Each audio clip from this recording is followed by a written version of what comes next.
في خطوة لافتة طلب نجم النادي الأهلي إمام عاشور برفع راتبه السنوي ليصل إلى 1.2 مليون دولار، ليصبح بذلك أحد أعلى اللاعبين أجرا في الفريق بجانب زميله محمود حسن تريزيجيه. وطلب اللاعب من وكيل أعماله أحمد يحيى التواصل مع إدارة النادي لنقل رغبته، وذلك عقب توقيع النادي مع تريزيجيه بنفس الراتب.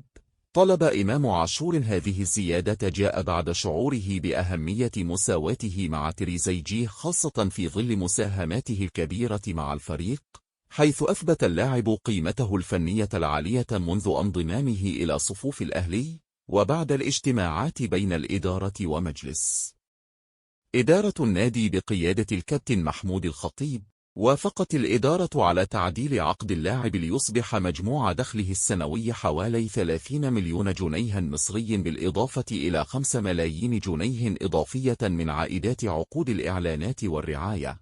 أشارت مصادر داخل النادي إلى أن القرار جاء بسبب الأهمية الفنية لإمام عاشور الذي يعد أحد الركائز الأساسية للفريق، خاصة في ظل مشاركات الأهلي الحاسمة في دوري أبطال إفريقيا وكأس العالم للأندية بقيادة المدرب مارسيل كولر. وتسعى إدارة الأهلي دائما لتوفير بيئة مستقرة وداعمة للاعبين، خاصة في ظل المنافسة الشديدة محليا وقاريا. وأبدى رئيس النادي تفهمه لمطالب اللاعب، مشددا على أهمية الحفاظ على انسجام الفريق ومعنويات اللاعبين. ومن المتوقع أن يعزز هذا القرار من أداء إمام عاشور داخل الملعب، حيث يعتبر أحد اللاعبين الذين يعتمد عليهم الجهاز الفني بشكل كبير في الفترة الحالية.